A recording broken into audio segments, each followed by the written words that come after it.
Olá, meus queridos. Nós vamos refletir hoje nos capítulos 11 e 12 do livro de 2 Samuel, que vem relatar a história do pecado de Davi com Betseba e as consequências desse pecado. A passagem ela é profunda em ensinamentos em relação ao pecado, arrependimento, justiça de Deus e também a sua graça. Logo que nós iniciamos a leitura, nós vemos o pecado de Davi, lá no capítulo 11. O texto vem nos mostrar que em uma época em que os reis costumavam ir à guerra, Davi permaneceu em Jerusalém, ele permaneceu em casa. Durante esse tempo, ele viu Batseba, esposa de Urias, tomando banho e se deixou levar pelo desejo, pela cobiça. Davi cometeu adultério com ela e, ao descobrir que ela estava grávida, ele tentou encobrir o pecado, trazendo Urias de volta da batalha com a esperança de que ele tivesse relações com a sua esposa e acreditasse que o filho era dele.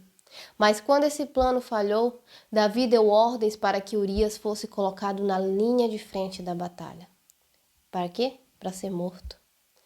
Quando Davi recebeu a notícia de que Urias tinha morrido, Davi tomou Betseba como sua esposa, acreditando que seu pecado estava escondido. Gente, nós vemos aqui sobre o perigo da ociosidade. O que é ociosidade? Ficar sem fazer nada.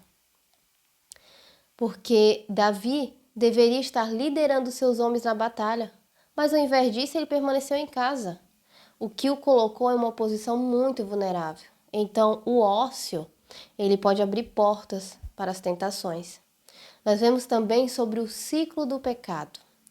O pecado de Davi ele começou com um olhar que levou ao desejo, que o conduziu ao adultério e finalmente ao assassinato. Então, o pecado, se não tratado, ele cresce e se multiplica.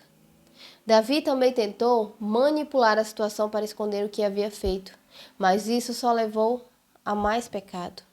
O encobrimento de Davi, ele não resolve, mas ele apenas veio agravar as consequências do pecado dele.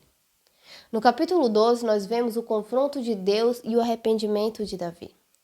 Deus, ele envia o profeta Natã para confrontar Davi. Natã, ele usa uma parábola sobre um homem rico que toma a única ovelha de um homem pobre, o que vem enfurecer Davi. Essa história vem deixar ele enraivado. E quando Davi exige justiça, Natã revela que Davi é o homem da história, simbolizando o pecado de Davi com Betseba e Urias. Então, imediatamente, Davi reconheceu que pecou e confessou o seu pecado. Natã, então, pronuncia o juízo de Deus. Natã disse que o filho de Davi, Betseba, morreria. Davi ora, jejua pela vida da criança, mas o bebê acaba morrendo. Mesmo assim, Davi aceita a disciplina de Deus e segue em frente. No capítulo 12, nós tiramos lições muito significativas, onde nós percebemos que Deus confronta o pecado. Deus não permite que o pecado permaneça encoberto. Ele usou Natã para confrontar Davi de maneira clara e direta, mostrando que Deus é justo e não tolera o pecado, mesmo em relação a Davi, que era um grande líder. Gente, a confissão é o primeiro passo para a restauração. Quando Davi é confrontado, ele não tenta se justificar, mas ele reconhece e admite seu erro, dizendo: pequei contra o Senhor. A confissão verdadeira abre o caminho para o perdão. A disciplina de Deus, ela é justa. Apesar do arrependimento de Davi, ainda houve consequências para o pecado dele. A disciplina divina, embora dolorosa, tem o propósito de corrigir e restaurar o pecador. No caso de Davi, Deus demonstrou sua misericórdia quando permitiu que ele continuasse como um rei. Mas a morte da criança foi uma consequência séria do seu pecado. Nós vemos nesse caso a graça e a restauração, porque depois de tudo, Deus ainda mostra sua graça, quando permitiu que Davi e Betseba tivessem outro filho, no caso Salomão, que se tornaria o próximo rei de Israel.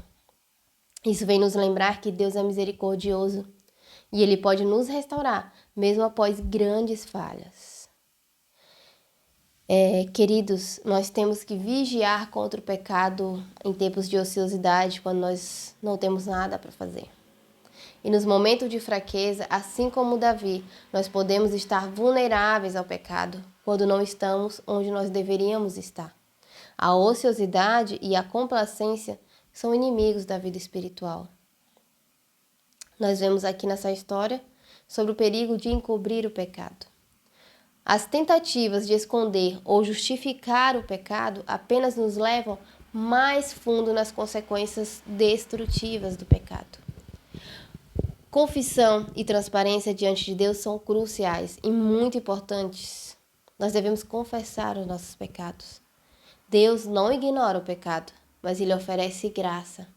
Deus, sendo justo, não ignora os nossos erros, mas também é misericordioso, oferecendo perdão e restauração. E isso, claro, quando há arrependimento verdadeiro por parte do pecador. Davi não apenas confessou o seu pecado, mas também mostrou tristeza verdadeira e buscou a Deus em oração e jejum. O arrependimento deve ser acompanhado por uma mudança de coração e ação. Embora o pecado traga grandes consequências, Deus está sempre disposto a restaurar aqueles que se voltam a Ele com humildade. Mesmo em meio às dificuldades, Ele nos dá a esperança para um futuro. A história de Davi, aqui no capítulo 11 e 12 de 2 Samuel, é um exemplo poderoso de como mesmo um homem segundo o coração de Deus pode cair profundamente em pecado. Mas também é uma história de arrependimento, perdão, restauração. Ele nos ensina que Deus, em justiça, não permite que o pecado permaneça sem correção, mas vem nos lembrar da sua imensa misericórdia, da sua graça, com relação àqueles que se arrependem verdadeiramente dos seus pecados. Então, queridos, nós somos chamados a vigiar contra o pecado, confessar nossas falhas e confiar no amor restaurador do nosso Deus.